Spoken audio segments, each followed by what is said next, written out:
Welcome back. Welcome back. We have an interview we've been prepping, and we're going to do it now. We did this interview a little while back. It took us a little bit of time to get the notes together, but here it is. Not everybody wants to come on camera. Sometimes people take time to write an essay, send us an email. Sometimes we have a conversation over email. Sometimes we can only get one question answered. Sometimes they want to have a Zoom conference and just have a general chat. Whatever they want. We want to get the information to you. So we are going to talk about Ron Howard's article. He's the CEO and founder of Mercury Analytics, and this article he did in PR Week. Not exactly presenting any new information. I was not revealed new information. We really just did a deep dive on this article, what he was thinking and why he felt it. So if you read the article, I'm not really presenting any new information.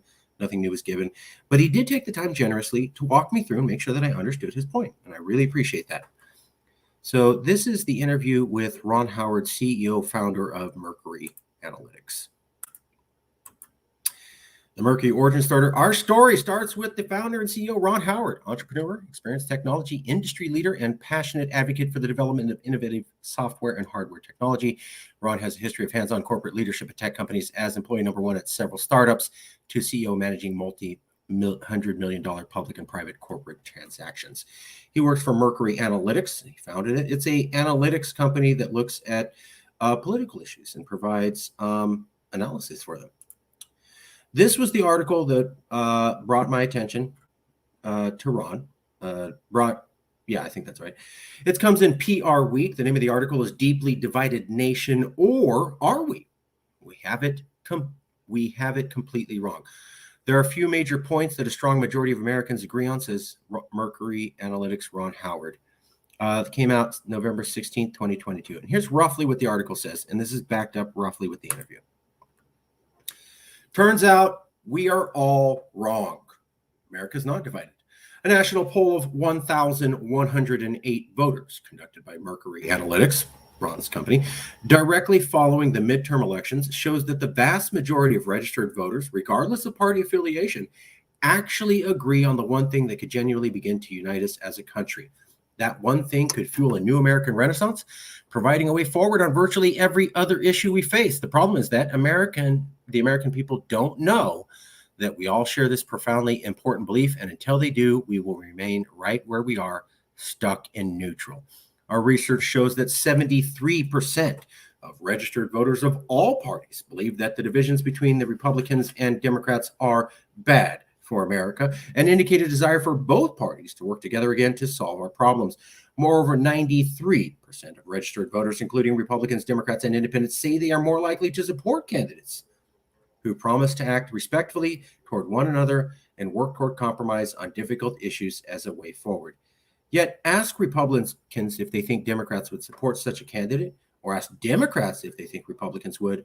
Our research shows the majority of people in both parties say no.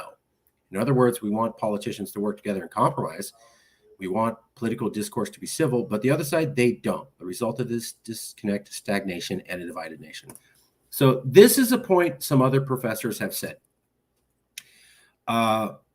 Crystal Ball on Breaking Points and Anna Kasparian on the Young Turks both said this in reaction to Marjorie Taylor Greene's tweet on national divorce. And it goes like this. There's no political division. We're not politically divided. There are these national polls that show 73% and 93% of all registered voters say we agree on this issue. We want reasonable gun reform. We want access to abortion. We want our politicians to work together. And so because there are these polls and they show a majority of voters in these polls saying that they have similar mindsets on something, we must conclude, therefore, that division is not real. It's fake. And the only reason we have division is that people don't realize how much we share in common with each other. I've heard this from many people, and many other professors stated. It's not an isolated theory. This was the interview I had with him. He was going over some of the polling questions, and he was talking about how, depending on how you frame the questions of a poll, you can make people more polarized when asking the question or less polarized. We also heard that from pollster Jeremy Zogby, so it makes sense. Here were some of the comments he had, and I took notes. These are my notes. This is not exact quotes. This is notes I took for myself. Something like 80% of Republicans and Democrats and independents, or 90% of them all, would support a politician saying that they see themselves as Americans first and that they're willing to negotiate and compromise in order to get things done. He says that the reason people are polarized is that the media won't report this and will report other stories that keep us at each other, and extreme politicians won't mention this and are rewarded for being more extreme. The more extreme they are, the more attention they get, and therefore the more money. He says that this is the real story, is that the American people are tired of this and are willing to have their politicians work together and compromise. It's just the media and extreme politicians misinformed the public. He says people want compromise, but he saw one video by one conservative that ignored all the liberal ones and was worried that this was a secret. Never mind. That was about another controversy we had. I had David Horowitz on the interview series, and Ron was concerned about that. And I explained to him that we're trying to get people on the right and the left. And, there's a wide divergence in views. But if we're actually going to see how Americans view this topic, we've got to talk to all Americans. I will say this about Ron's point. He's not the only one saying this. There are many other people who have said there can't be division in America because there are all these national polls that show everybody basically agrees on guns and abortion and everything. It looks like that's true. I've seen these polls. People keep pointing to these polls. But I have to ask, you got a poll saying 90% of the public wants their politicians to compromise and work with the other? Okay. That is not reflective of anything I've seen anyone say in any of the 1,000 conversations I've had over the last 10 years. So you have a poll saying that? Okay. I can't fight that. I could just tell you that when I talked to Democrats and I said during the Trump years, why don't you have so-and-so negotiate and agree with Trump? No takers. I've had many conversations with liberals. There is no interest in compromise at all. How dare you? I've also seen conservatives say the same thing. So polls there, I believe in polls, but I also think more polls can provide nuance. I just find that a really hard conclusion to buy. I haven't seen anything like that at all in the years that I've been working on this, but maybe it's true.